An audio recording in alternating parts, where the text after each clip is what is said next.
വെള്ളരിക്കുണ്ട് താലൂക്ക് ഔപചാരികമായി പ്രഖ്യാപിച്ചിരിക്കുന്ന വിവരം നിങ്ങളെ ആദ്യമായിട്ട് അറിയിക്കുക.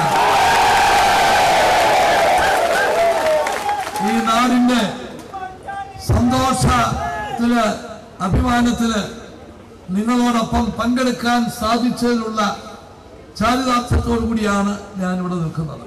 ഈ താലൂക്കുകളുടെ ഉദ്ഘാടനത്തിന് പോയ അവസരത്തിലാണ്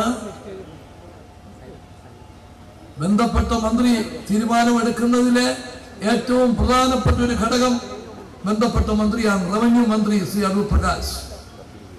മറ്റൊരു പ്രധാനപ്പെട്ട ഘടകം ധനകാര്യമാണ്, നമ്മുടെ പ്രിയപ്പെട്ട മാണി സാറ്.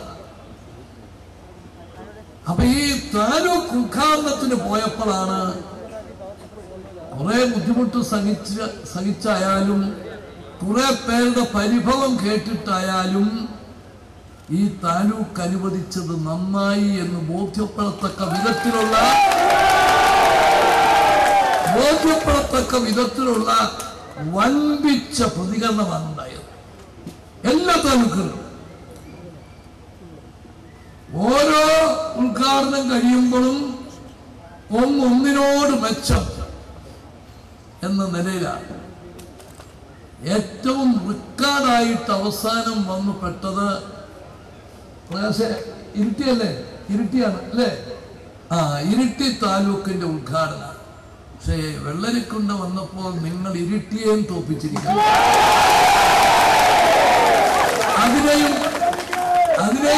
അതിനെയും മറികടന്നിരിക്കുക. അപ്പൊ കുറച്ച് പരിഭവങ്ങളും പ്രയാസങ്ങളും ബുദ്ധിമുട്ടുകളും ധനകാര്യമന്ത്രിയുടെ സാമ്പത്തിക പ്രയാസങ്ങളും ഒക്കെ ഉണ്ടെങ്കിൽ പോലും താലൂക്ക് അനുവദിക്കാനെടുത്ത തീരുമാനം ശരിയായിരുന്നുവെന്ന് ജനങ്ങൾ അംഗീകരിക്കുന്ന ചടങ്ങുകളാണ്